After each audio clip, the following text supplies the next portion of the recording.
Hi! அன்றைக்கி Saturday பார்த்தீங்கன்னா 1:30க்கு train. அதனால் ரயில்வே ஸ்டேஷன் வந்துட்டு ட்ரெயினில் ஏறிட்டோம் ஒரு வழியா. டிட்வா அதோட வேலைய ஆரம்பிச்சிடுச்சு. சாரல் மழை மாதிரி அழகா பொழிஞ்சிட்டு இருந்தது. செம்ம குளிர் தாங்கவே முடியல. ட்ரெயினில் அப்படியே எல்லாம் வேடிக்கை பார்த்துட்டே வந்தோம். அங்கே சிவனோட ஸ்டாச்சு ஒன்று இருந்தது. அதுவும் அப்படியே வீடியோ எடுத்துக்கிட்டே வந்துட்டு இருந்தோம். ஒரு வழியா கீழ்த்திருப்பதியில இறங்கிட்டு, அங்கேருந்து ஒரு ஆட்டோ பிடிச்சிட்டு அலமேலு மகாபுரம் இறங்கிட்டோம். அன்றைக்கி சாட்டர்டே அப்படின்றதுனால செம்ம கூட்டம். நிற்கிறதுக்கு கூட இடம் இல்லாத மாதிரி இருந்தது. லக்கேஜ் வச்சுட்டு கோயில் உள்ள போகலாம் அப்படின்னு பார்த்தா, லக்கேஜ் வைக்கிற இடத்துல யாருமே இல்ல. சரி லக்கேஜை தூக்கிட்டே கோயிலுக்குள்ளே போனோம்.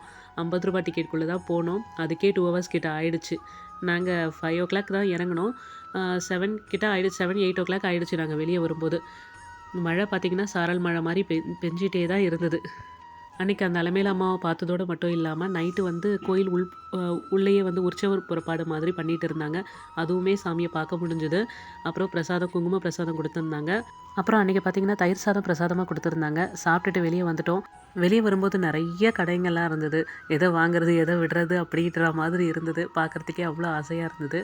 அப்புறம் இங்கே பக்கத்தில் பார்த்திங்கன்னா கோவிந்தராஜ பெருமாள் கோயில் அப்படின்ட்டு அதுவுமே ரொம்ப நல்லாயிருக்கும். பெருமாள் 3 நிலையிலையும் ஒரே இடத்துல பார்க்குற மாதிரி இருக்கும். நின்ற கோலம், அமர்ந்த கோலம், அப்புறம் சயன கோலம். இது 3மே ஒரே இடத்துல பார்க்குற மாதிரி இருக்கும். அந்த கோயிலுக்கு போயிட்டு போகலாம் அப்படின்னு சொல்லியிருந்தேன். சரி ஓகே அப்படின்னாங்க. அதனால் அடுத்த கோயிலுக்கு அங்கே பார்க்கலாம். தேங்க்யூ. பாய்.